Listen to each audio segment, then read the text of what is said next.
वज़ीर-ए-आज़म शहबाज शरीफ की खान यूनिस में इसराइली फोर्सेस की पुरतशद्दुद कार्रवाइयों की शदीद मज़म्मत। वज़ीर-ए-आज़म हाउस से जारी बयान में कहा कि खान यूनिस में इसराइली बर्बरियत से 1.5 लाख से ज़ायद फ़लस्तीनी बेघर हुए। पाकिस्तान ने आलमी इंसाफ में फ़लस्तीनियों के हक़ खुद इरादियत और इसराइली मज़ालिम पर भरपूर आवाज़ उठाई। अब तक 3 बहरी जहाज़ों के जरिए 1500 टन इमदादी सामान भी फ़लस्तीन भिजवाया जा चुका। वज़ीर-ए-आज़म शहबाज शरीफ की पाकिस्तान के मेडिकल कॉलेजेस में फ़लस्तीनी तलबा के लिए खुसूसी इंतज़ामात की हिदायत। मुतालबा किया कि आलमी अदालत इंसाफ के फ़लस्तीन से मुतल्लिक़ फ़ैसले और अक़वाम मुत्तहिदा की करारदादों पर अमल दरामद करवाया जाए। कहा पाकिस्तानी हुकूमत और अवाम फ़लस्तीनियों के साथ खड़े हैं। गज़ा में खान यूनिस के मशरक़ी इलाक़ों में इसराइली हमलों में अब तक 14 फ़लस्तीनी शहीद, जबकि 4 रोज़ में 1,80,000 फ़लस्तीनी बेघर हो चुके हैं।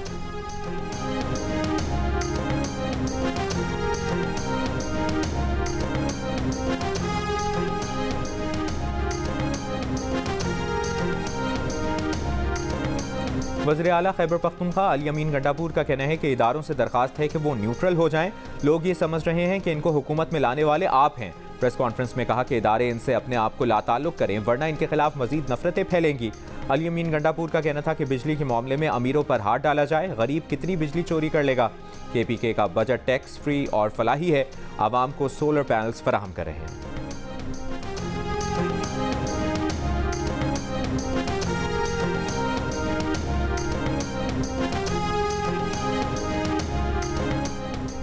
कप्तान ने एक वक्त कहा फौज को न्यूट्रल होना चाहिए, फिर कहा न्यूट्रल तो जानवर है, हर बात पर चेले लब्बैक कहते हैं। अब कप्तान कह रहा है कि PMLN एस्टैब्लिशमेंट से हमारी लड़ाई करवा रही है। एस्टैब्लिशमेंट से बात करेंगे, ये दीवाने हैं, पागल हैं या बहरूपिये। वफाकी वजीर मुसद्दिक मलिक की बानी PTI पर शदीद तनकीद। कहा उस वक्त भी खवारिज के हमले चल रहे हैं, चेले कप्तान की हर बात पर लब्बैक कहते हैं। हाल ही में शर्मनाक ट्रेंड चलाया कि कप्तान नहीं तो पाकिस्तान नहीं। इनका मकसद मुल्क को बर्बाद करना है। हम कहते हैं आएँ बैठें सुलझाएं, आप कहते हैं मुल्क गिर पहिया जाम करेंगे। बात करो, बर्बाद मत करो।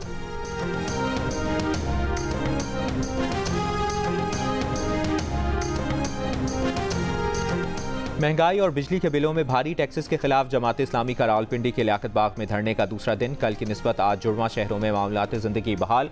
फैज़ाबाद और एक्सप्रेस वे पर ट्रैफिक बहाल, सिर्फ धरने के मकाम पर ट्रैफिक की रवानी मुतासिर। इंतजामिया ने हिफाजती इकदाम के तहत Rawalpindi Islamabad metro bus service मुअत्तल कर दी। धरने के मकाम पर कारकुनों की बड़ी तादाद मौजूद। खिताब में अमीर जमात इस्लामी हाफिज नईमुर रहमान ने कहा कि ऑप्शन मौजूद है, धरने का रुख तब्दील कर सकते हैं। जमात इस्लामी के गिरफ्तार कारकुनों को रिहा किया जाए और मुकदमात खत्म किए जाए। मुतालिबात तस्लीम न हुए तो धरना पूरे मुल्क में फैल जाएगा। दूसरी नायब अमीर जमात इस्लामी लियाकत बलोच से टेलीफोनिक गुफ्तगू में वज़ीर दाखिला मोहसिन नकवी ने कहा कि हुकूमत पूरी संजीदगी से मुज़ाकरात चाहती है।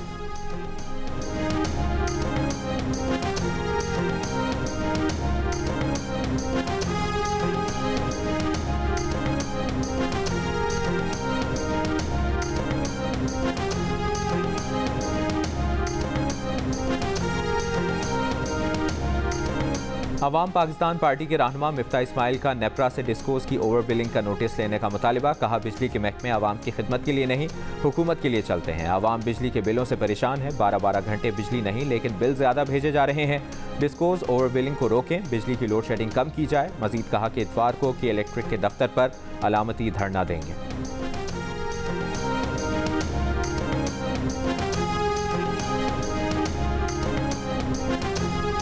बोहरा जमात के रूहानी पेशवा सैयदना मुफद्दल सैफुद्दीन से वज़ीर आला सिंध की मुलाकात। वज़ीर आला ने सैयदना मुफद्दल सैफुद्दीन को बोहरा जमात की मजहबी कुतुब के कदीम कलमी नुस्खे पेश किए। कराची आमद पर शुक्रिया अदा किया। सैयदना मुफद्दल सैफुद्दीन कराची एयरपोर्ट से रवाना हो गए। एयरपोर्ट पर वज़ीर आला सिंध और गवर्नर सिंध कामरान टेसोरी ने उन्हें रुखसत किया। मुफद्दल ने कहा कि पाकिस्तान आमद और रवानगी पर आपकी वालिहाना मोहब्बत हमेशा याद रहेगी।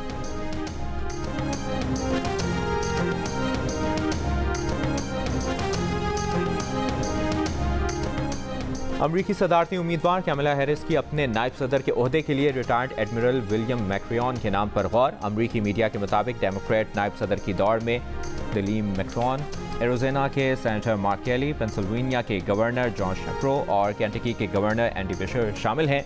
विलियम मैक्रियन 2008 और 2011 के दरमियान अमरीकी जॉइंट स्पेशल ऑपरेशंस कमांड के कमांडर थे। उन्होंने ऑपरेशन स्पेक को मुनज़्ज़म करने में मदद की, जिसके नतीजे में उसामा बिन लादेन को एबटाबाद में गोली मारकर हलाक कर दिया गया था।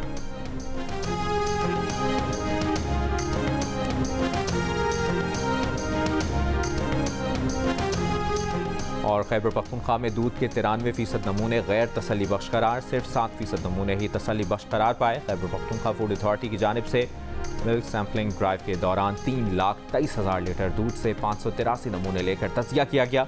तजियाती रिपोर्ट में दूध के 541 नमूने गैर मयारी और मुज़र सेहत पाए गए।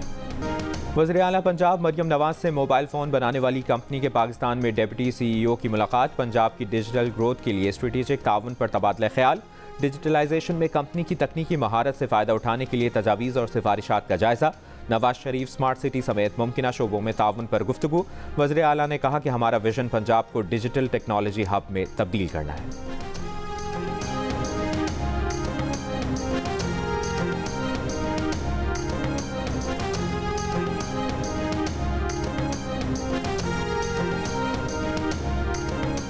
US India defence corporation act अमरीकी सेनेट में पेश कर दिया गया। बिल अमरीका को चीन और पाकिस्तान के खिलाफ इंडिया की मदद का पाबंद बनाएगा और चीन के बढ़ते हुए असर रसूख से निपटने में अमरीका की मदद करेगा। भारत को इलाकाई सलामती के खतरात की सूरत में अमरीका ज़रूरी सिक्योरिटी फराहम करेगा ताकि भारत अपने दुश्मनों का मुकाबला कर सके। भारत के ज़ेर इस्तेमाल रूसी आलात की खरीदारी पर अमरीका भारत को रूस पर पाबंदियों से महदूद इस्तिस्ना देगा। मुजवज़ा बिल पाकिस्तान या प्रॉक्सी ग्रुप्स की तरफ से भारत के खिलाफ जारियत पर पाकिस्तान के लिए इमदाद तक रसाई पर बंदिश का मुतालिबा करता है।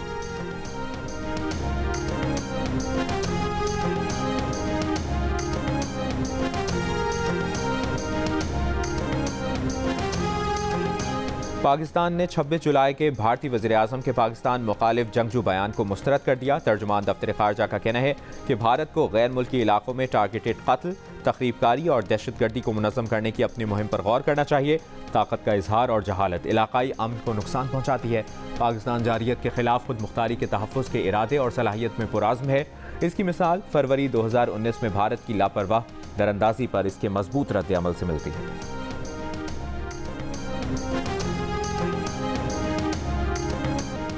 पाकिस्तानी खातून अनम उज़ैर और अम्मार बट ने 8,051 मीटर बुलंद ब्रॉड पीक को सर कर लिया। अनम उज़ैर ब्रॉड पीक को सर करने वाली दूसरी पाकिस्तानी खातून हैं। अनम उज़ैर इससे कबल नेपाल में मुनास्लो पीक भी सर कर चुकी हैं। जादू जो सर चढ़कर बोले, जियो टीवी की ड्रामा सीरियल जानिसार ने धूम मचा दी। डिजिटल प्लेटफॉर्म यूट्यूब पर 1 अरब व्यूज़ का ताज अपने सर पर सजा लिया। इससे पहले ड्रामा सीरियल्स खुदा और मोहब्बत और तेरे बिन 3 बिलियन व्यूज़ लेकर एंटरटेनमेंट की सल्तनत के बादशाह बन गए। और जियो और 7 स्काई एंटरटेनमेंट ला रहा है शायकीन के लिए नई ड्रामा सीरियल। इस खूबसूरत कहानी में कठिन हालात को कैसे बयान किया गया है, जानने के लिए देखिए कफ़ारा आज से रोज़ाना रात 9 बजे सिर्फ जियो पर।